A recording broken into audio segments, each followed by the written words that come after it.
Hello et bienvenue dans Ce que je retiens, un podcast qui mêle expérience de vie et coaching en abordant l'amour de soi, la bienveillance et la résilience. Je m'appelle Camille et je suis coach de vie certifiée. C'est parti!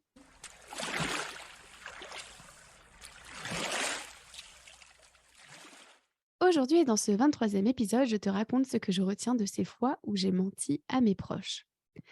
Alors, dans cet épisode, je vais te parler de végétarisme et de véganisme. Je te raconte juste une situation, hein. Il n'y a absolument aucun jugement de ma part ou de ta part à avoir. Ce que tu manges n'a aucun impact sur ma qualité de vie, alors fais ce que tu veux. Et quoi que tu fasses, je dormirai bien ce soir, hein.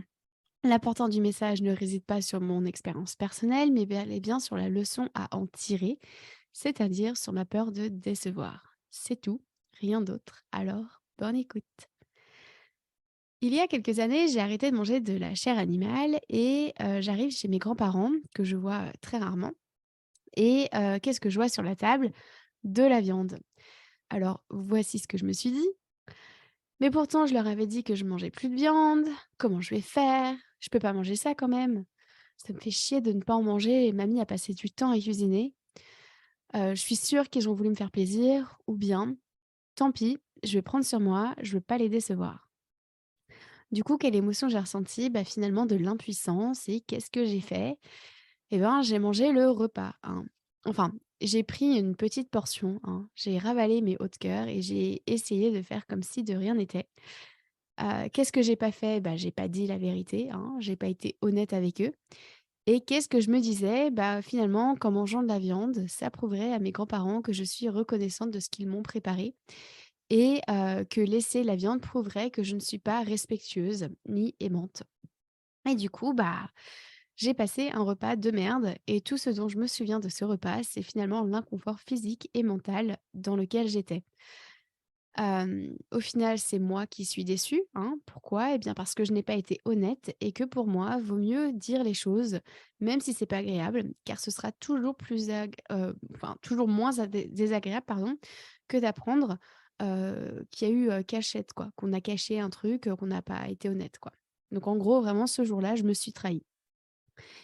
Et puis, 2e exemple, des années plus tard, je suis invitée à un mariage et entre-temps, je suis passée végane. Encore une fois, on s'en fout, hein, mais tu fais bien ce que tu veux, j'en ai rien à péter, clairement. Mais en gros, voilà, je suis passée végane pour plein de raisons et ben, qu'est-ce que je vois? On me sert un repas végétarien, donc il y avait des œufs et des produits laitiers et là, je me suis fait des nœuds au cerveau pour savoir quoi faire. Donc voici ce que je me suis dit. Est-ce que je vais manger ou pas? Est-ce que j'ai envie de risquer de décevoir les convives à ma table? Est-ce que j'ai envie de risquer de décevoir les mariés, de faire ma petite précieuse? Est-ce que j'ai envie de risquer de décevoir ma famille une fois de plus? Bon, bah, clairement, j'ai tout bouffé, hein. Répondre à ces questions était beaucoup trop douloureux. Du coup, j'ai mangé tout le repas en avalant en avalant mes larmes avec. Mais c'était sans compter sur les conséquences de ce repas, hein, que ça a eu sur moi quelques jours plus tard. C'est-à-dire une crise atroce de douleur, hein. J'en ai chié. C'était clairement des douleurs physiques et c'était à ce moment-là que je me suis dit que j'aurais dû prendre le risque de potentiellement un jour décevoir les autres, parce que c'était ridicule de sourire à ce point, pour ça finalement. Et bien entendu, hein, c'est facile à dire après coup. Sur le moment, imaginer décevoir ne serait-ce qu'une personne était clairement inenvisageable. Alors, bah, voilà, j'ai fait ce que j'ai pu avec ce dont j'étais capable lors du mariage. Et durant la crise de douleur, je me suis dit qu'à présent, je n'allais plus me sacrifier dans une situation similaire. Mais en vrai, c'est qu'il s'est passé quelques années pour que j'arrive à le faire, hein, voilà.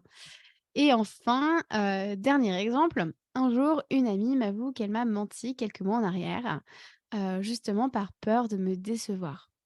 En fait, on devait se voir, mais elle n'avait pas envie de me voir, enfin, elle a pas envie de voir des gens ce week-end-là et du coup, bah, elle m'avait dit qu'elle était malade alors qu'en fait, elle avait peur, que je le prenne mal et du coup que je sois déçue.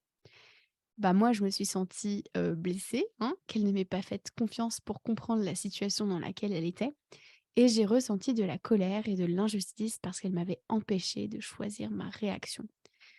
Du coup, ce que je retiens, de ces fois où j'ai menti à mes proches, c'est qu'avoir peur de décevoir l'autre, c'est lui retirer la liberté de ressentir ce qu'il ou elle veut. Alors pour commencer, tout d'abord faisons un petit point sur les définitions qui sont issues du Larousse. Qu'est-ce que la déception? C'est l'état ou le sentiment d'une personne déçue, qui est donc trompée dans son attente. Et décevoir, ça veut dire ne pas répondre aux espoirs, à l'attente de quelqu'un. Alors, finalement, pourquoi c'est un problème, d'avoir peur de décevoir les autres? Pourquoi c'est un problème pour les autres? Eh bien, tout d'abord parce que l'autre ne peut nous connaître vraiment si on s'auto-censure. Ensuite, l'autre est empêché de ressentir ce qu'il ou elle veut. Et enfin, car on empêche l'autre d'être qui il ou elle est, c'est-à-dire supportif, aimant, encourageant, surprenant, etc. Et finalement, en quoi la peur de décevoir l'autre, c'est un problème pour soi? Eh bien, car on priorise les besoins des autres au détriment des nôtres. Finalement aussi parce que ça amène du stress, hein, le stress étant optionnel, bah, on n'est pas obligé de se stresser en plus.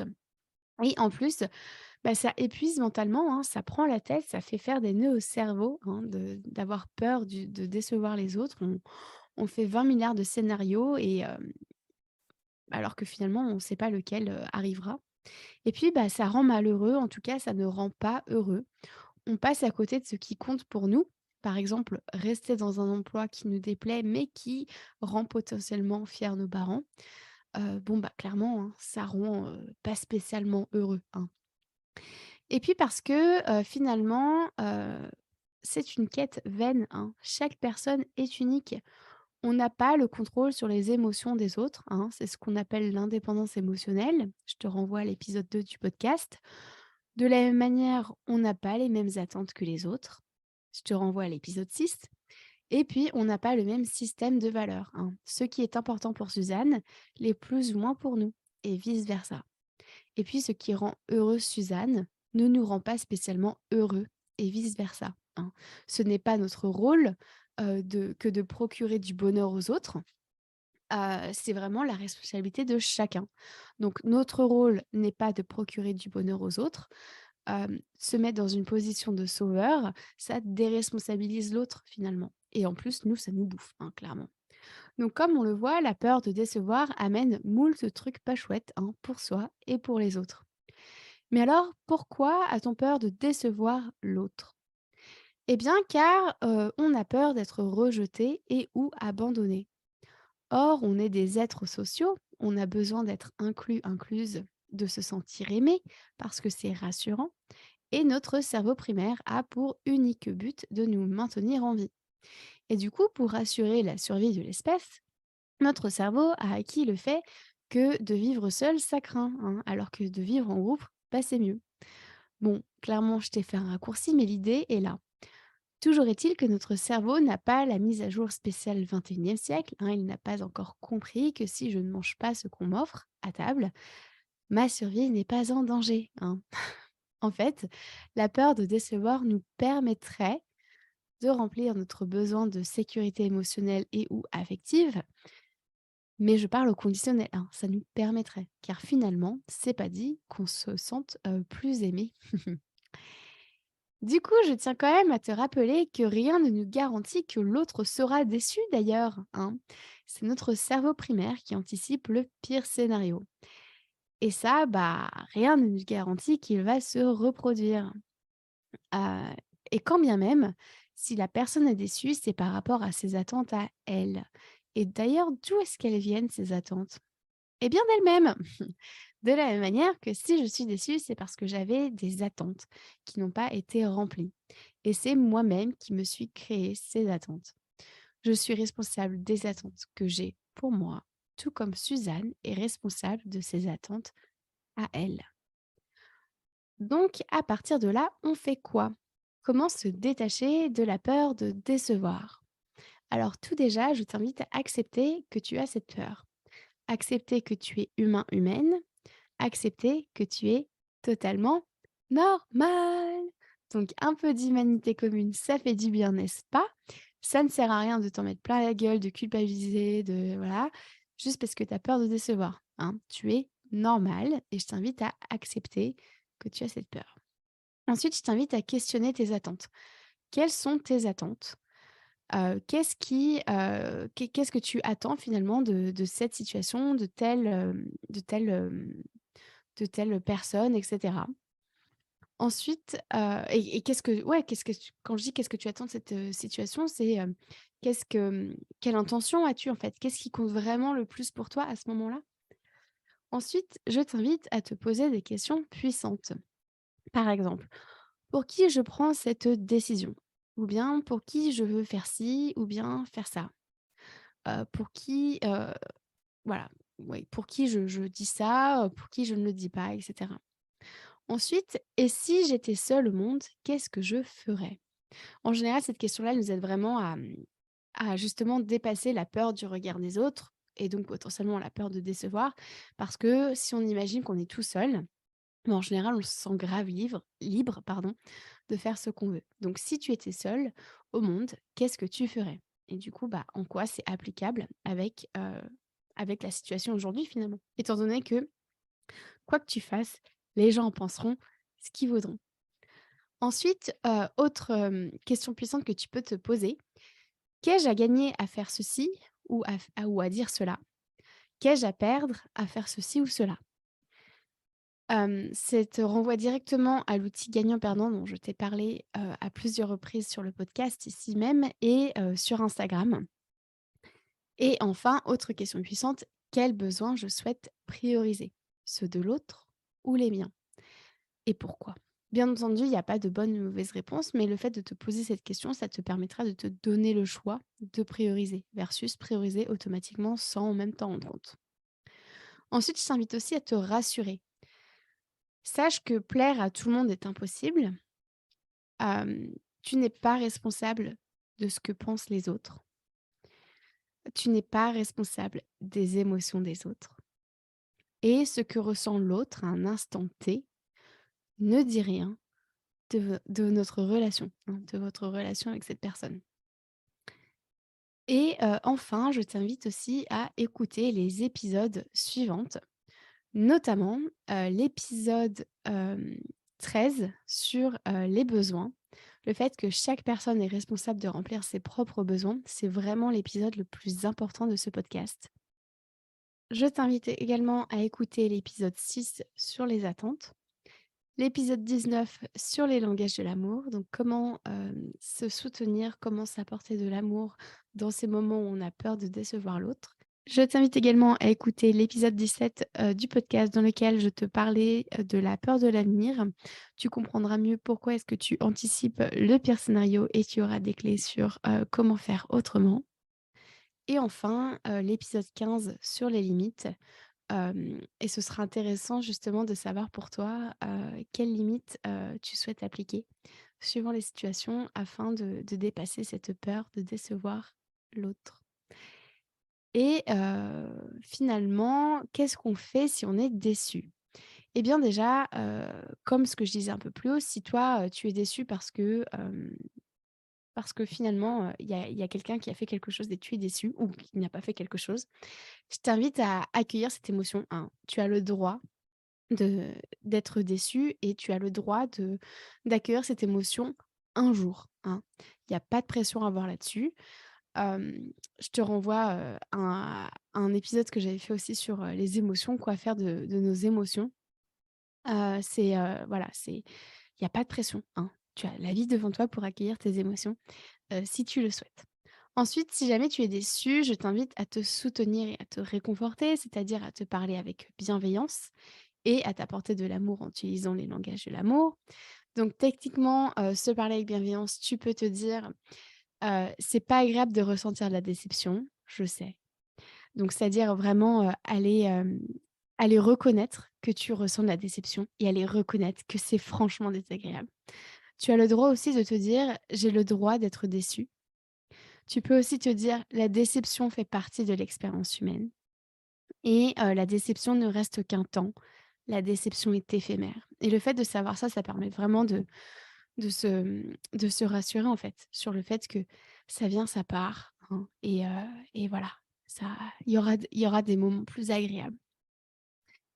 Je t'invite aussi à aller questionner tes attentes. Qu'est-ce que tu avais comme attente? Pourquoi? Qu'est-ce que tu penses de ces attentes-là? Et enfin, quels étaient mes besoins? Donc comment je les ai comblés? Et enfin, avais-je posé mes limites? Pourquoi? Quelles étaient-elles? Donc là, ce qu'on a vu, c'est vraiment, quoi faire lorsque tu ressens que tu as la peur de décevoir des autres et quoi faire une fois que tu es déçu. Et pour conclure ce podcast, voici quelques mots en vrac. La déception est notre boussole de satisfaction. On ne peut pas plaire à tout le monde. Si la personne est déçue, c'est parce qu'elle avait ses propres attentes. Une personne déçue peut toujours nous aimer. On ne maîtrise pas les pensées des gens.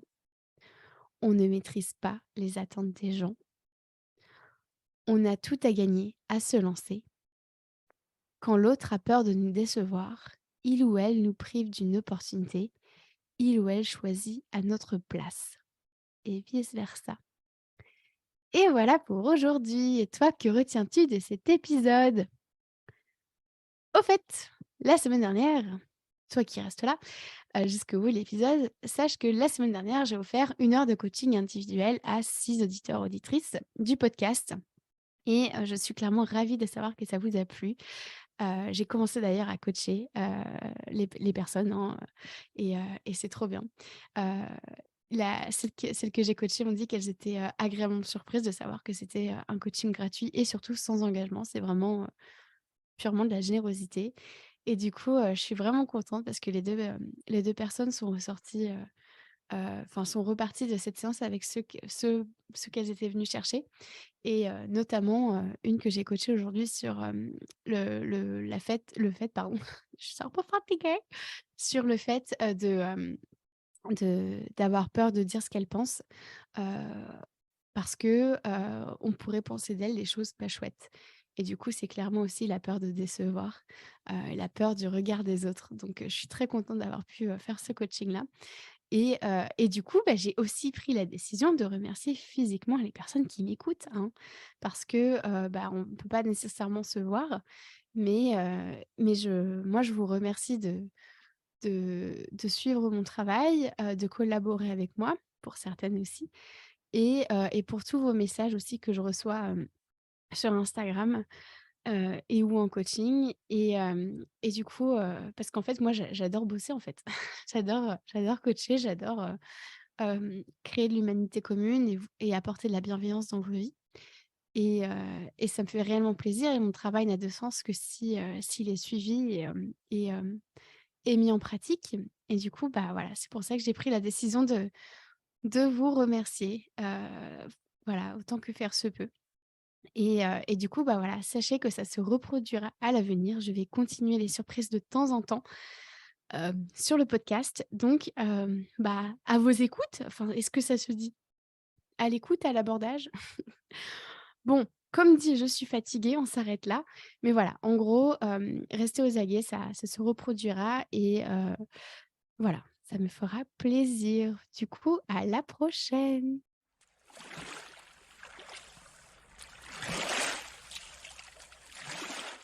Merci à toi d'avoir écouté cet épisode jusqu'au bout. Si tu souhaites en savoir plus sur mon travail, rejoins-moi sur Instagram sur la page La Coach Camille, ainsi que sur mon site internet www.lacoachcamille.com. Prends soin de toi.